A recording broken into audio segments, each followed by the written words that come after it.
ഇവിടെ ഓൺലൈൻ ബിസിനസിനെ കുറിച്ചാണ് നമ്മുടെ ക്ലാസ്. ഓൺലൈൻ ബിസിനസ് എന്ന ക്ലാസ് ഞാൻ പല സ്ഥലത്തും അവതരിപ്പിച്ചിട്ടുണ്ട്. അതിൽ നിന്ന് സന്ദർഭത്തിൽ നിന്ന് അടർത്തിയെടുത്ത് അത് പല മൾട്ടി ലെവൽ മാർക്കറ്റിംഗിന്റെ ആളുകളും MLM എന്ന് പറയുന്ന multi level marketing, direct selling എന്നൊക്കെ പറയുന്ന ഡയറക്റ്റ് സെല്ലിംഗിന്റെ ആളുകൾ കമ്പനിയിൽ നിന്ന് അടയാളന്മാരൊന്നുമില്ലാതെ നേരിട്ട് ഉപഭോക്താക്കളിലേക്ക് എത്തിക്കുന്നത് കൊണ്ട് ഉപഭോക്താക്കൾക്ക് വമ്പിച്ച ലാഭത്തോടു കൂടി ഞങ്ങൾ ഉൽപ്പന്നങ്ങൾ നൽകുകയാണെന്നും അതിന്റെ പരസ്യത്തിന് വേണ്ടി ചെലവഴിക്കുന്ന കോടികൾ അതിന്റെ ഉപഭോക്താക്കൾക്ക് തന്നെ ഞങ്ങൾ വീതം വെച്ച് നൽകുകയാണെന്നും അങ്ങനെ പുതിയ ഒരു കൺസെപ്റ്റാണ് ഞങ്ങൾ അവതരിപ്പിക്കുന്നത് എന്ന അത്തരം കമ്പനികൾ എന്റെ പ്രസംഗത്തിൽ നിന്ന് ചില ഭാഗങ്ങൾ മാത്രം അടർത്തിയെടുത്ത് പ്രചരിപ്പിക്കുന്നുണ്ട് എന്ന് എന്റെ ചില സുഹൃത്തുക്കൾ മുഖേന ഞാൻ അറിഞ്ഞു.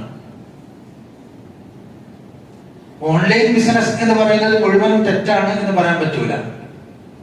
പക്ഷെ മൾട്ടി ലെവൽ മാർക്കറ്റിംഗ് എന്ന പേരിൽ ഇന്ന് നിലവിലുള്ള ക്യൂനെറ്റ് അടക്കമുള്ള പല കമ്പനികളും ജനങ്ങളെ വഞ്ചിക്കുകയും വലിയൊരു ട്രാപ്പാണ്. ഇൻഷാ അല്ലാഹ് ഞാൻ അതിലേക്ക് വരും. അത് ട്രാപ്പാണ്, അതൊരു വലയാണ്, അതൊരു കെണിയാണ് എന്ന് നിങ്ങൾക്ക് ബോധ്യപ്പെടുത്തിയിട്ട് നീ അവിടുന്ന് പോകുള്ളൂ. ഇൻഷാ അല്ലാഹ് കണക്ക് സഹിതം ഈ ക്യൂനെറ്റിനെ കുറിച്ച് പറഞ്ഞു. എന്റെ ഈ മൊബൈലില് അബുദാബിന്റെ ഒരു സുഹൃത്ത്, അബുദാബിയിലെ ദുബൈയിലെ UAE-യിലാണ്, ആ സുഹൃത്ത് അയച്ചു തന്ന 100 കണക്കിന് വോയിസുകൾ, അതിൽ കുടുങ്ങിപ്പോയവരും അതിൽ കൊടുക്കാൻ നിൽക്കുന്നവരുമായിട്ടുള്ള പലരുടെയും വോയിസുകളാണ് അതിലുള്ളത്.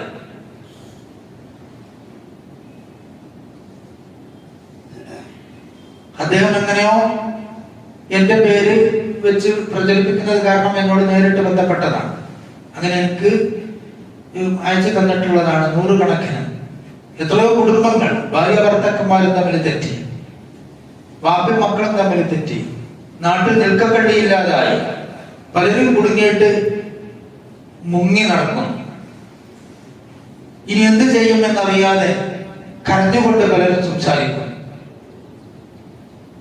4.5 ലക്ഷം, 5 ലക്ഷം, 12 ലക്ഷം ഒക്കെ അവിടെ നിന്നും ഇവിടെ നിന്ന് കടം വാങ്ങി, ഭാര്യയുടെ ആഭരണങ്ങൾ വിറ്റ്, ബാങ്കിൽ നിന്ന് കടമെടുത്ത്, അങ്ങനെയൊക്കെ ഈ ബിസിനസ്സിൽ ചേർന്ന ആളുകളുടെ അവസ്ഥയാണ് അദ്ദേഹം എനിക്ക് അയച്ചു തന്ന മിക്ക വോയിസുകളിലുമുള്ളത്.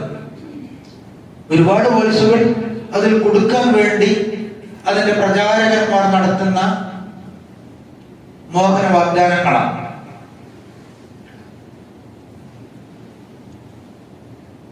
വസ്തുത്തിൽ എന്താണ് ഇവിടെ നടക്കുന്നത് എന്ന് ശരിക്കും ശ്രദ്ധിക്കണം. മൊബൈല് കയ്യിലുണ്ടെങ്കിൽ ഞാനൊരു എളുപ്പ വഴി പറഞ്ഞുതരാം. അതിന്റെ ഒരു കണക്ക് ഞാൻ പറയാൻ പോകാം. ഇവരൊക്കെ പെയർ കമ്മീഷനാണ് കൊടുക്കുക.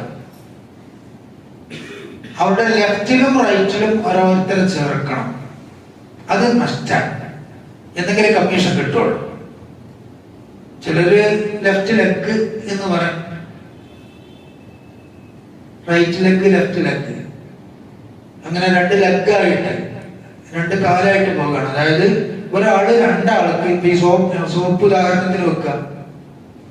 ഈ സോപ്പ് ഞാൻ 2 ആൾക്ക് കൊടുത്തുകൊണ്ട് കമ്പനിയെ പരസ്യം ചെയ്യണം. അതാണ് കമ്മീഷൻ കിട്ടാനുള്ള യോഗ്യത. ഞാൻ 100 രൂപ കൊടുത്ത് അതിന്റെ ഒരു ഉപഭോക്താവിൽ നിന്ന് ഒരു സോപ്പ് വാങ്ങി. അപ്പൊ എന്റെ പേര് കമ്പ്യൂട്ടറിൽ അടിച്ചു കയറ്റി അവിടെ സൈറ്റിൽ ആഡാവും. അങ്ങനെ പിന്നെ ഞാൻ 2 ആളെ ഈ സോപ്പ് വിൽക്കണം. അങ്ങനെ പ്രഗത്ഭരായ 2 ആളുകളെ എനിക്ക് എന്റെ ഇടതുഭാഗത്ത് ഒരാള്, റൈറ്റും ലെഫ്റ്റും എന്നാണ് പറയാം, 2 ആൾക്കാരെ ചേർക്കുമ്പോൾ ഒരാളെ റൈറ്റിലും ഒരാളെ ലെഫ്റ്റിലും ചേർത്ത് കഴിഞ്ഞാൽ, പ്രഗത്ഭരായ 2 ആൾക്കാരെ ചേർത്ത് കഴിഞ്ഞാൽ പിന്നെ എനിക്ക് എന്റെ ഉത്തരവാദിത്തം കഴിഞ്ഞു. പിന്നെ അവരെ മോട്ടിവേറ്റ് ചെയ്താൽ മതി. പിന്നെ ഞാൻ ബിസിനസ് ഒന്നും ചെയ്യണ്ട. അവർ മുഖേന ഈ ഞാൻ റൈറ്റിൽ ചേർത്ത ആള് ഓരോ അതേമാതിരി 2 ആളെ ചേർത്താൽ മതി, ഓരോ ഉത്തരവാദിത്വം കഴിഞ്ഞു. ലെഫ്റ്റിൽ ചേർത്ത ആള് ഓരോ 2 ആളെ ചേർക്കുക, ഓരോ ഉത്തരവാദിത്വം കഴിഞ്ഞു. പിന്നെ ഓനെന്ത് ചെയ്യുക, അവരെ താഴെ വന്നവരെ കൊണ്ട് അങ്ങനെ ചെയ്യിപ്പിക്കുക. അങ്ങനെ വരുന്ന ഓരോരുത്തരും ഈ രണ്ട് ആളുകളെ ലെഫ്റ്റിലും റൈറ്റിലുമായി ചേർത്തുകൊണ്ട് ആണ് ബിസിനസ് ചെയ്യേണ്ടത്. അപ്പൊ ഞാൻ എൻ്റെ താഴെ രണ്ടാളെ ചേർത്തു. ആ രണ്ടാള് നിന്ന് എനിക്കൊരു പേർ കമ്മീഷൻ കിട്ടും. ലെഫ്റ്റിലും റൈറ്റിലും വരുമ്പോ ഒരു ജോഡി, ഇതിനൊരു ജോഡി, ഒരു പെയർ എന്നാണ് പറയാൻ, ഒരു ജോഡിയായി. അപ്പൊ എനിക്കൊരു ജോഡിയുടെ കമ്മീഷൻ കിട്ടും. അങ്ങനെ പിന്നെ എന്റെ ലെഫ്റ്റിലുള്ള ആളും റൈറ്റിലുള്ള ആളും ഇതേമാതിരി ബിസിനസ് ചെയ്യുമ്പോ അതൊക്കെ പെയറായി വന്നാൽ ഒരു ഭാഗത്ത് മാത്രമേ 100 ആള് വന്നാലും ഒന്നും കിട്ടൂല. മറിച്ച് അതിനനുസരിച്ച് ഇപ്പുറത്തും ഒരു 100 ആള് വന്നാൽ എനിക്ക് 100 പെയറുടെ കമ്മീഷൻ കിട്ടും. അങ്ങനെ ഓരോരുത്തർക്കും തന്റെ കീഴിൽ വരുന്നവരുടെ ഒരു സീലിംഗ് പോയിന്റ് ഉണ്ടാവും. ആഴ്ചയിൽ ഇത്ര വന്നാൽ പിന്നെ അതിലേറെ കൊടുക്കൂല എന്നുള്ള സീലിംഗ് ഉണ്ടാവും. ആഴ്ചയിൽ ഒരു 5 ലക്ഷം ഒക്കെ ഓരോ കമ്പനിക്ക് ഓരോ മാതിരിയായിരിക്കും. ആഴ്ചയിൽ ഒരു 5 ലക്ഷം റുപ്യ കഴിഞ്ഞാൽ 5 ലക്ഷം റുപ്യയിലധികം ബിസിനസ് വന്നാൽ പിന്നെ 5 ലക്ഷം തന്നെ കൊടുക്കുള്ളൂ. എന്നാലും ഇപ്പൊ സാധാരണക്കാർ ചിന്തിക്കും ആഴ്ചയിലാണ് 5 ലക്ഷം, ആഴ്ചയിൽ 5 ലക്ഷം കിട്ടിയാൽ മതി, അപ്പൊ നിന്ന് തിരിയുള്ള പൈസ ആയല്ലോ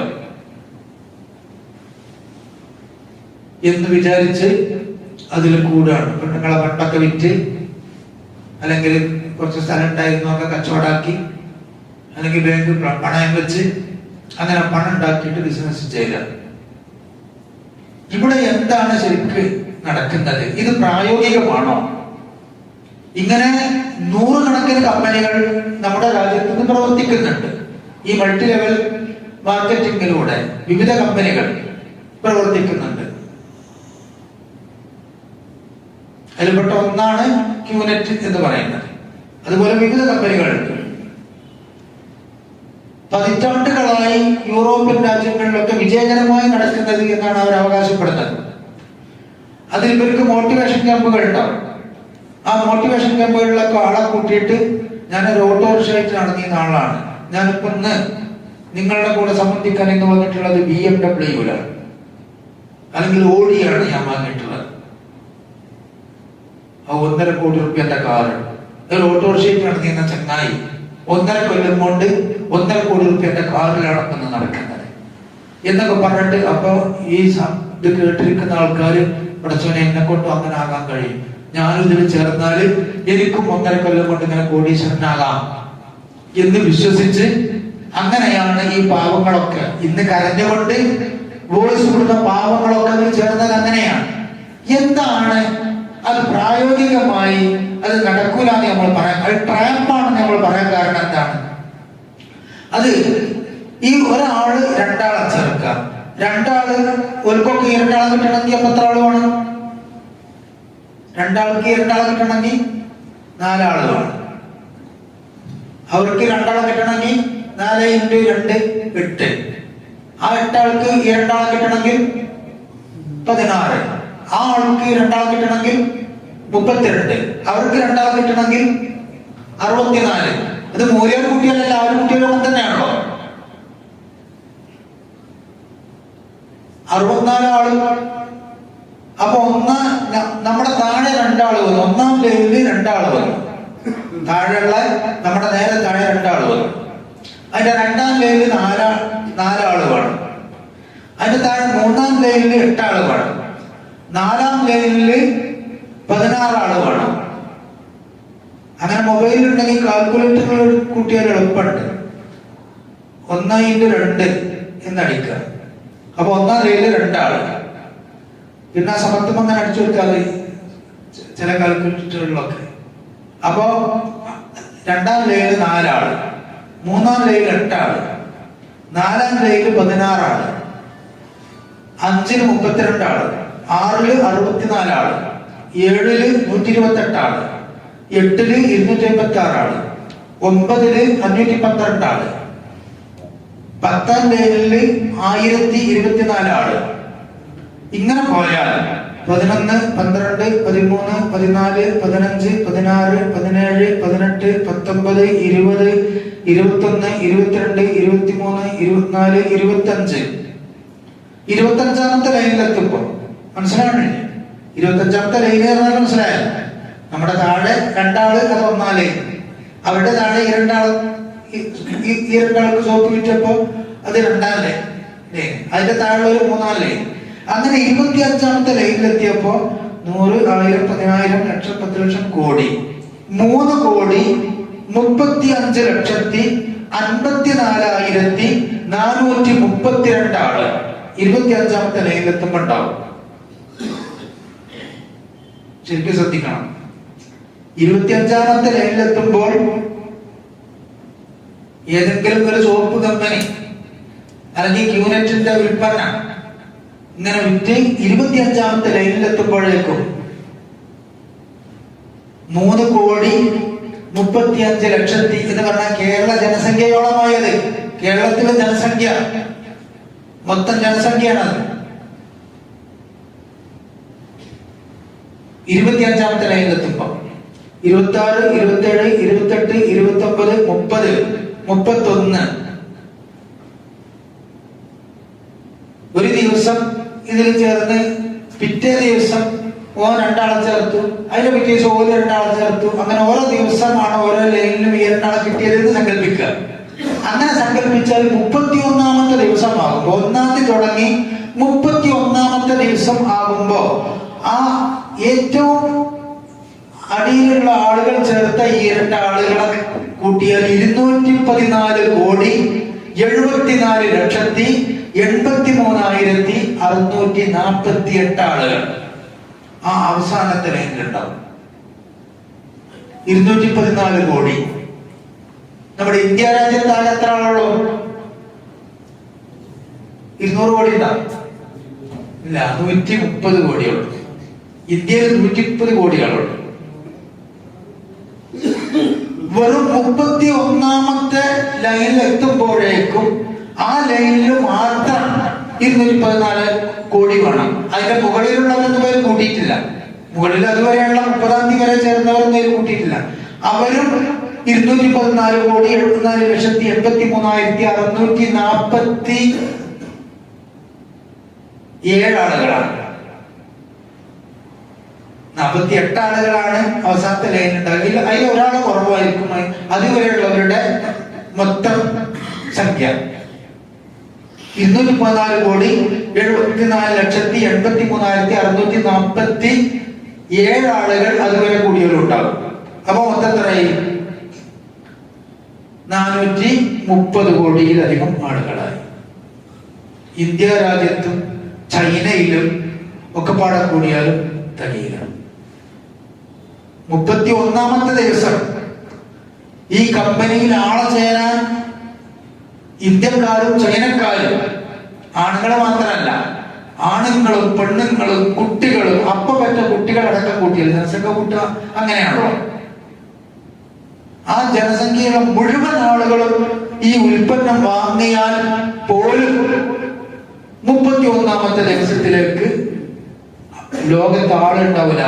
ഇങ്ങനത്തെ ട്രാപ്പിലേക്കാണ്, ഇങ്ങനത്തെ ഒരു കെണിയിലേക്കാണ് ആളുകളെ ചെല്ലുന്നത്. പതിറ്റാണ്ടുകളായി വിജയകരമായി നടന്നു വരുന്നത് ഇങ്ങനെ പറയാം. 31ാം തീയതി വരെ ഒരു ദിവസം അധ്വാനിച്ചാല് കരക്കം പാലിട്ട് 2 ആളെ പിടിക്കാൻ കഴിയുന്ന, നമ്മൾ ഒരു ദിവസം കൊണ്ട് 2 ആളെ പിടിക്കാൻ കഴിയണ്ടേ? ഒരു ബിസിനസ് ആകുമ്പോ അങ്ങനെ പിടിക്കുന്നുണ്ടല്ലോ. അളിയാക്കാനോട് എന്ന് പറയാം, അളിയാക്കാൻ അങ്ങനെ വലിയൊരു ബിസിനസ് ഉണ്ട്, ഇതിൽ ചേർന്നാല് ഓട്ടോറിക്ഷയിൽ കിടക്കുന്ന ആൾക്കാരൊക്കെ ഇപ്പൊ ഓടിയിട്ടാണ് അല്ലെങ്കിൽ BMW-ലാണ് നടക്കുന്നത്. അതുകൊണ്ട് 1.5 കൊല്ലം കൊണ്ട് കോടീശ്വരാകാൻ പറ്റിയ വലിയൊരു ബിസിനസ് ഉണ്ട്. അളിയാക്കാനോട് എന്ന് പറയുമ്പോൾ അളിയാക്കാക്കും നാഗമ്മ ഉള്ളവരും അളിയാക്കി എടുത്തു കൊടുക്കും പൈസ. അത് അമ്മായിക്കാക്കാന്റെ അടുത്ത് എന്ന് പറഞ്ഞാൽ അമ്മായിക്കാക്കി എടുത്തു കൊടുക്കും പൈസ. അങ്ങനെ അവർ 2 ആളെ കെട്ടി, ഒരു ദിവസം കൊണ്ട് 2 ആളെ കെട്ടി. പിറ്റേന്ന് നീ അമ്മായിക്കാക്കി അളിയാക്കിയാണ് പിറ്റേന്ന് ഇറങ്ങേണ്ടത്. ഓരും 2 ആളുണ്ടാക്കി. അങ്ങനെ ഉണ്ടാക്കി അവരുടെ താഴെ 31ാമത്തെ ലൈനിലെത്തുമ്പോഴേക്കും 214,74,00,000 എന്ന് പറയുമ്പോ 215 കോടി തന്നെ. 430 കോടി ആളുകൾ വേണം 31ാം തീയതി ആകുമ്പോഴേക്കും ഇതിൽ ചേരണമെങ്കിൽ. എവിടുന്ന ആളുകൾ? ഇത് ആർക്ക് കണക്കൂട്ടിയാലും കിട്ടുന്ന യാഥാർത്ഥ്യമാണ്. ഇങ്ങനത്തെ 100 കണക്കിന് അല്ലെങ്കിൽ 1000 കണക്കിന് കമ്പനികൾ ലോകത്ത് നിലവിലുണ്ട്. ഒരു കമ്പനിയിലെ 31ാമത്തെ ലൈനിലേക്ക് ചേർക്കാൻ ലോകത്താഴുണ്ടാവില്ല എന്നാണ് നമ്മൾ പറയുന്നത്. ഇനി 32ാം തീയതി ആകുമ്പോൾ എന്ത് വേണം? ഈ 215 കോടിക്ക് ഈ രണ്ടാളെ കിട്ടണ്ടേ? അപ്പൊ 32ാമത്തെ ദിവസം ഈ ബിസിനസ് വിജയിപ്പിക്കണമെങ്കിൽ അതിനെന്ത് വേണം? 430 കോടി ആളുകൾ പുതിയതായിട്ട് ചേരണം. അത് വരെ ചേർന്ന് 430 കോടി വേറെ 860 കോടി. 32ാമത്തെ ദിവസം ഈ ബിസിനസ് വിജയകരമായി നടക്കണമെങ്കിൽ 860 കോടി ആളുകൾ വേണം. ലോക ജനസംഖ്യ മൊത്തം കൂട്ടിയാൽ ഇന്ന് 700 കോടിയേ ഉള്ളൂ. 700 കോടി എന്നാണ് പറയാറുള്ളത്. ഇത് പറഞ്ഞപ്പോ ഒരു മൈൻഡ് എന്നോട് പറഞ്ഞത് അതിന് ആൾക്കാർ വെറ്റി പെരുകണില്ലേ.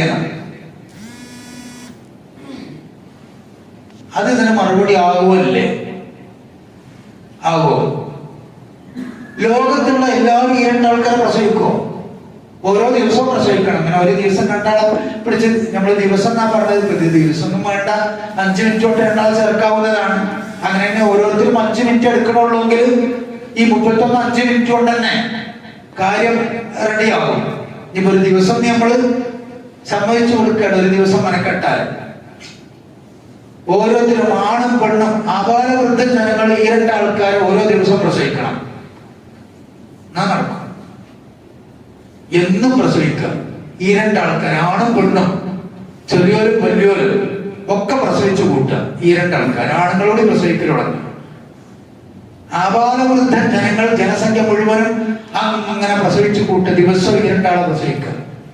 എങ്ങനെ നടക്കുള്ളൂ?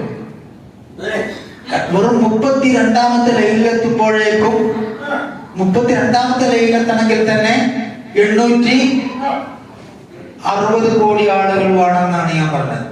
ഇത് ആർക്കും കണക്കൂട്ടിയാൽ വളരെ വ്യക്തമാകുന്ന കണക്കാണ്. ഇതിനെന്താണ് വഴി?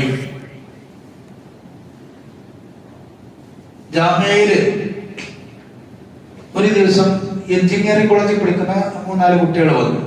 എന്നിട്ട് അവര് ഇതിനെ കുറിച്ച്, ഈ ഡയറക്ട് സെല്ലിങ്ങിനെ കുറിച്ച് ചോദിക്കാനാണ് വന്നത്. അതിന്റെ മസല എന്താന്ന് ചോദിച്ചിട്ട്. അപ്പൊ ഞാൻ അവരുടെ മുന്നിൽ ഈ കണക്ക് പറഞ്ഞു കൊടുത്തു. നിങ്ങൾ മസലൊക്കെ അവിടെ നിൽക്കട്ടെ, മസലൊക്കെ നമുക്ക് പിന്നെ തീരുമാനിക്കാം.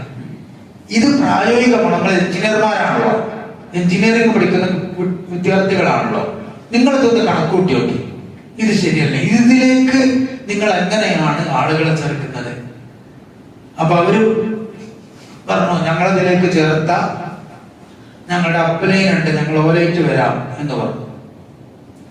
അങ്ങനെ മറ്റൊരു ദിവസം അപ്ലൈനെയും കൂട്ടിയിട്ട്, അതായത് അപ്ലൈൻ എന്ന് പറഞ്ഞ പോലെ മേലുള്ള ആള് ഓലത്തിലേക്ക് ചേർത്ത ആളുകളേറ്റ് വന്നു. അങ്ങനെ ഞാൻ അവരുടെ മുന്നിൽ ഈ കണക്ക് പറഞ്ഞു കൊടുത്തു. ഈ കണക്ക് പറഞ്ഞു കൊടുത്തപ്പോ അവർ ഈ അപ്ലൈൻ എന്ന് പറഞ്ഞാൽ അവർക്ക് കുറച്ച് പൈസയൊക്കെ ഇവരൊക്കെ ചേർത്ത് കൊണ്ട് കുറെ പൈസ കിട്ടിയ ആൾക്കാരാണ്. നമ്മൾ നാടൻ ഭാഷ പറയുന്നത് പല്ലുമ്പ ചോരയാകുക.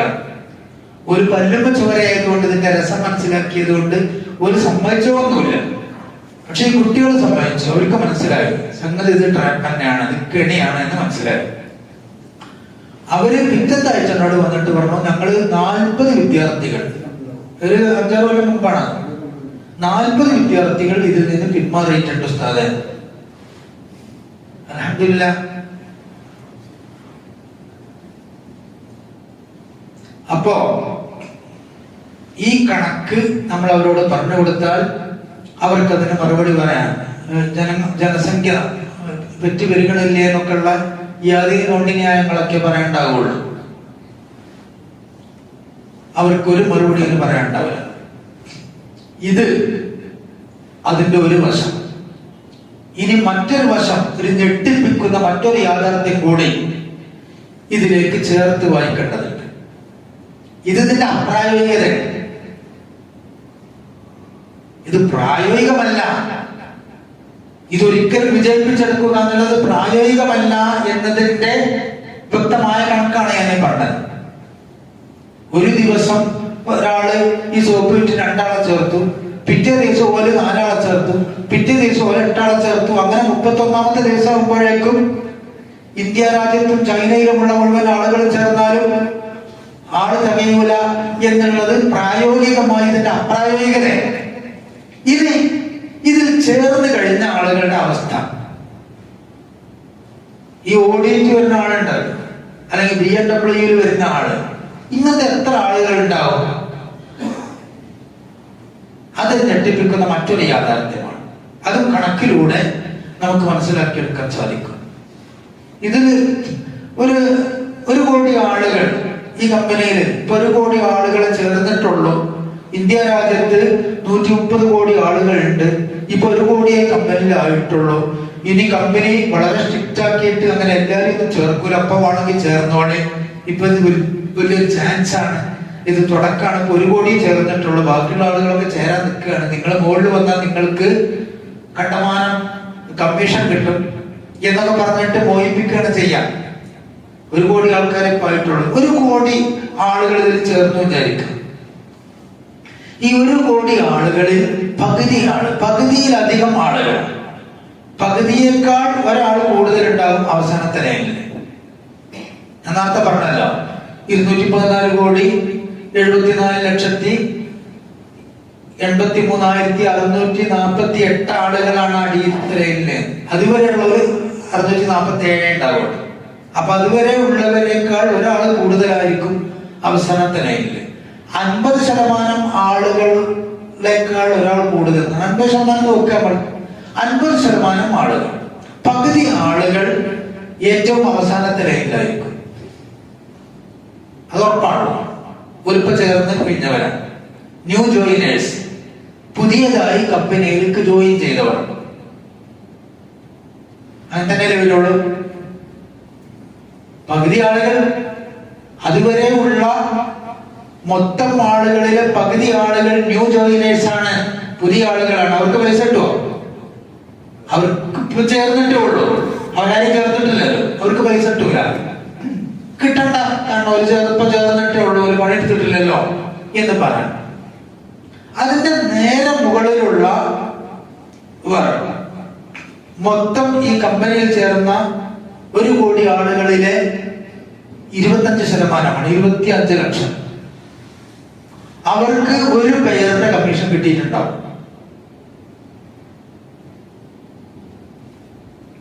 മുടക്ക് മുതൽ 4.5 ലക്ഷം ആണെങ്കിൽ അവർക്ക് ഒരു പേരുടെ കമ്മീഷൻ എത്രയാണ്, ക്യൂനെറ്റിൽ എത്രയാണ് വാഗ്ദത്തം ചെയ്തിട്ടുള്ളത് എനിക്കറിയില്ല. 100 കണക്കിന് വോയിസുകൾ ഉണ്ട്, അവർക്ക് കേൾക്കാൻ സമയമില്ലാത്തത് കൊണ്ട്, നമുക്ക് വേറെ ഒരുപാട് പണി ഉണ്ടായതുകൊണ്ടൊക്കെ കേൾക്കുന്ന വൃത്തി ഉണ്ടാവില്ലല്ലോ. അതുകൊണ്ട് ഞാൻ വളരെ പ്രധാനപ്പെട്ട അയാൾ പറയുന്ന ചില വാചകങ്ങൾ മാത്രമേ കേട്ടിട്ടുള്ളൂ, മറ്റു വോയിസുകളൊന്നും അധികം കേൾക്കാൻ കഴിഞ്ഞിട്ടില്ല. അതുകൊണ്ട് അവരുടെ പോളിസി എങ്ങനെയാണ് അത്രയുള്ള കമ്മീഷൻ കൊടുക്കുന്നതെന്ന് ഞാൻ മനസ്സിലാക്കിയിട്ടില്ല. എങ്ങനെയായാലും ഒരു പേരുടെ കമ്മീഷൻ ഇപ്പൊ 50,000 ആണ് നിൽക്കുക, അന്നുണ്ടാവില്ല. ഒരു പേരുടെ കമ്മീഷൻ കിട്ടിയിട്ടുണ്ടാവും ആ നന്ന് 25% ആളുകൾക്ക്. അതിന്റെ മുകളിലുള്ള 12% ആളുകൾക്ക് 3 പേരുടെ കമ്മീഷൻ കിട്ടിയിട്ടുണ്ടാവും. ഞങ്ങളിതൊക്കെ വ്യക്തമായി കണക്ക് കൂട്ടിയിട്ടാ പറയണ കേട്ടോ, കമ്പട്ടം പറയല്ല. ആർക്ക് വേണമെങ്കിലും അത് ഞാൻ ബോധ്യപ്പെടുത്തി കൊടുക്കാൻ തയ്യാറാണ്. അതിന്റെ നേരെ മുകളിലുള്ളവർക്ക് 12% ആളുകൾക്ക് 3 പേരുടെ കമ്മീഷൻ കിട്ടിയിട്ടുണ്ടാവും. അവർക്ക് മുടക്ക് മുതല് മുടക്കിയ 4.5 ലക്ഷം അവർക്ക് തിരിച്ചിട്ടൂല, 3 പേരുടെ കമ്മീഷൻ മാത്രം. മുട്ടായി കള്ള കിട്ടിയിട്ടുണ്ടാവുന്ന അർത്ഥം. അതിന്റെ നേരെ മുകളിലുള്ള 6.25% ആളുകൾ, ആ 6.25% ആളുകൾക്ക് 7 പേരുടെ കമ്മീഷൻ കിട്ടിയിട്ടുണ്ടാവും.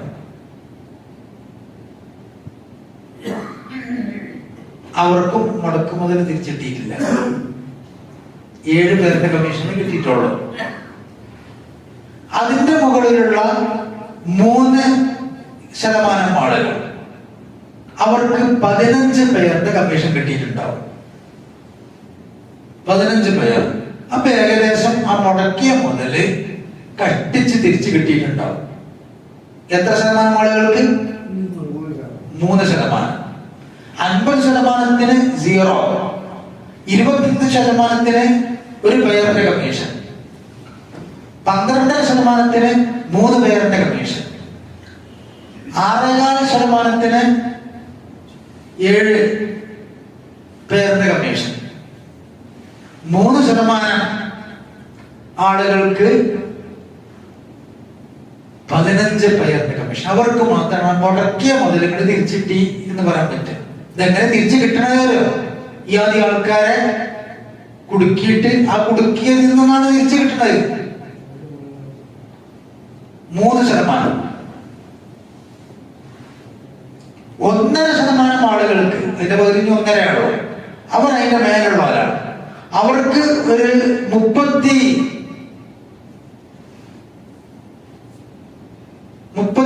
പേരുടെ കമ്മീഷൻ കിട്ടിയിട്ടുണ്ടാവും. 31 പേരുടെ കമ്മീഷൻ മുടക്കിയ മുതലിനേക്കാൾ ഇരട്ടി കിട്ടിയിട്ടുണ്ടാവും. 1.5% ആളുകൾക്ക്. ഓടി വാങ്ങാനൊന്നും കിട്ടിയിട്ടുണ്ടാവില്ല. 4.5 ചെലവാക്കിയിട്ടുണ്ടെങ്കിൽ ഒരു 9 ലക്ഷം കിട്ടിയിട്ടുണ്ടാവും 1.5% ആളുകൾക്ക്. അതിന്റെ മുകളിലുള്ള 3/4% ആളുകൾക്ക് അവർക്കൊരു 63 പേരുടെ കമ്മീഷൻ കിട്ടിയിട്ടുണ്ടാവും.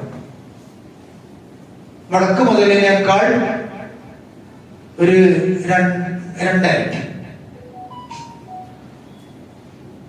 ഓടി വാങ്ങാനൊന്നും അവർക്ക് കിട്ടിയിട്ടുണ്ടാവില്ല. അപ്പൊ 1% പോലും ഇവർ ഈ പറയുന്നത് പോലെ വിജയസാധ്യതയില്ലാത്ത വലിയ ഒരു ട്രാപ്പിലേക്കാണ് ഈ പാവങ്ങളെ പറഞ്ഞ് പറ്റിച്ച് ഇവർ ചേർക്കുന്നത് എന്ന ഗൗരവമാണ് നാം മനസ്സിലാക്കുന്നത്. ഇത് മൾട്ടി ലെവൽ മാർക്കറ്റിങ്ങിന് പണം പിടുങ്ങുന്ന, ആ പേരിൽ പണം ഈടാക്കി ബിസിനസ് ചെയ്യുന്ന എല്ലാ കമ്പനികൾക്കും ബാധകമാണ്. ഞാൻ നിങ്ങളെ പേരൊന്നുമല്ലല്ലോ, അതുകൊണ്ട് ഞാൻ അവരെ പേരൊന്നും കാണാൻ പഠിച്ചിട്ടില്ല. പിന്നെ ക്യൂനറ്റി ഞാൻ അങ്ങനെ പറയാൻ കാരണം അവരെന്റെ പേര് ദുരുപയോഗം ചെയ്യുന്നുണ്ട് എന്ന് പറഞ്ഞപ്പോ ധാർമ്മികമായിട്ട് ഇതുകൊണ്ട് ആ പേര് ഞാൻ മറന്നില്ലാന്നേ ഉള്ളൂ. നമുക്കൊരു ധാർമ്മിക രക്ഷ ഉണ്ടാവുമല്ലോ. ഇത് മനുഷ്യരുടെ ഒരുപാട് കോടിക്കണക്കായ ആളുകളുടെ ഇത്തരം മോഹങ്ങളെ ചൂഷണം ചെയ്തുകൊണ്ടുള്ള ഒരു ചൂതാട്ടമായതുകൊണ്ടാണ് ഭാഗ്യക്കുറി ഹറാമായത്. എന്നാൽ അതിനേക്കാൾ വലിയ മോഹത്തെ ചൂഷണം ചെയ്തുകൊണ്ടാണ് ഇവർ ബിസിനസ് നടത്തുന്നത്. ഭാഗ്യക്കുറി എടുക്കുമ്പോ കിട്ടിയെങ്കിൽ കിട്ടിയെന്നേ ഉള്ളൂ. എല്ലാവരും അത്ര പ്രതീക്ഷിക്കുള്ളൂ. കിട്ടിയെങ്കിൽ കിട്ടി, ഭാഗ്യം ഉണ്ടെങ്കിൽ കിട്ടും, ഇത്രയല്ലേ ഉള്ളൂ. ഈ ബിസിനസ്സിൽ ചേർന്നവർ അങ്ങനെയല്ല. തന്റെ മുന്നിൽ ഒരു ആധുനിക ബിസിനസിന്റെ വാതായനാണ്. എന്റെ മുന്നിൽ ഒരു ബിസിനസിന്റെ ഗേറ്റ് തുറക്കപ്പെട്ടിരിക്കുകയാണ്. ഇനി എനിക്ക് കഷ്ടപ്പാടില്ല, ഇനി എനിക്ക് വേജാറില്ല. ഞാൻ സ്വന്തം നിലനിൽപ്പിനായി എനിക്ക് ഒരു പുതിയ ബിസിനസിന്റെ കവാടം എന്റെ മുന്നിൽ തുറക്കപ്പെട്ടിരിക്കുന്നു എന്ന മോഹത്താലാണ് ഭാര്യയുടെ പണ്ടം വിറ്റുകൊണ്ടും കെട്ടുതാലി വിറ്റുകൊണ്ടും പറമ്പ് പണയപ്പെടുത്തിക്കൊണ്ടും ഒക്കെ ആളുകൾ ഇതിലേക്ക് ചേരുന്നത്. എല്ലാവരും വിചാരിക്കുന്നത് ഞാൻ ഇതിലൂടെ രക്ഷപ്പെട്ടു എന്നാണ്. അപ്പൊ മോഹങ്ങൾ എത്ര വലിയ ചൂഷണമാണ് ചെയ്യുന്നത്.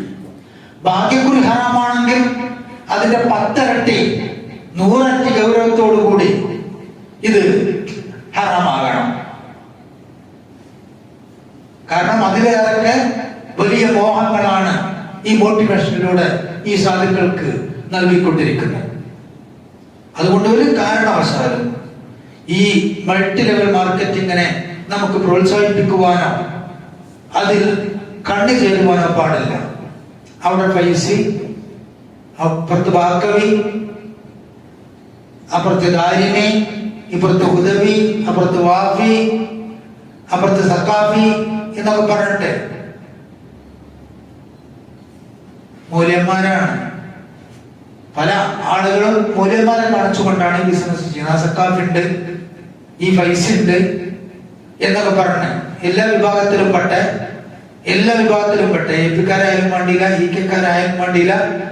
നീ ജമാഅത്തുകാരാണെങ്കിൽ ഓരോ ആൾക്കാരെ കാണിച്ചു കൊടുക്കാനായി ഉണ്ടാവും, മുജാഹിദീങ്ങളാണെങ്കിൽ ഓരോ ആൾക്കാരെ കാണിച്ചു കൊടുക്കാനുണ്ടാവും, സമസ്തക്കാരാണെങ്കിൽ സമസ്തക്കാരായിട്ടുള്ള ആൾക്കാരെ കാണിച്ചു കൊടുക്കാനുണ്ടാവും, എ പി വിഭാഗത്തിൽപ്പെട്ടവരാണെങ്കിൽ അതിൽപ്പെട്ട ആൾക്കാരെ കാണിച്ചു കൊടുക്കാനുണ്ടാവും. അങ്ങനെയുള്ള ആളുകളൊക്കെ കാണിച്ചു കൊടുത്തുകൊണ്ട് ഇവർക്ക് പണം വേണം, പാർട്ടി അതായാലും വേണ്ടിയില്ല. അപ്പൊ അതിനു വേണ്ടിയിട്ടുള്ള മോഹന വാഗ്ദാനങ്ങളൊക്കെ പറഞ്ഞ് അവിടെ ഒരു സംഘടന മത്സരത്തിന്റെ ഒന്നും ആവശ്യമില്ല, നമ്മൾ അങ്ങനത്തെ പരിഗണന നമുക്കില്ല എന്നൊക്കെ പറയുമ്പോ ഇക്കാലത്ത് ഐക്യമാണ് ആവശ്യം. പണം ഉണ്ടെങ്കിൽ എന്തും നടക്കുന്നുള്ളതല്ലേ ശരി. അതുകൊണ്ട് പണം ഉണ്ടാക്കാനുള്ള ഈ കവാടത്തിലേക്ക് കടന്നു വരൂ എന്ന് പറഞ്ഞുകൊണ്ട് ഈ കെണിയുടെ വാതിലിലൂടെയാണ് ആളുകളെ പ്രവേശിപ്പിച്ചുകൊണ്ടിരിക്കുന്നത്.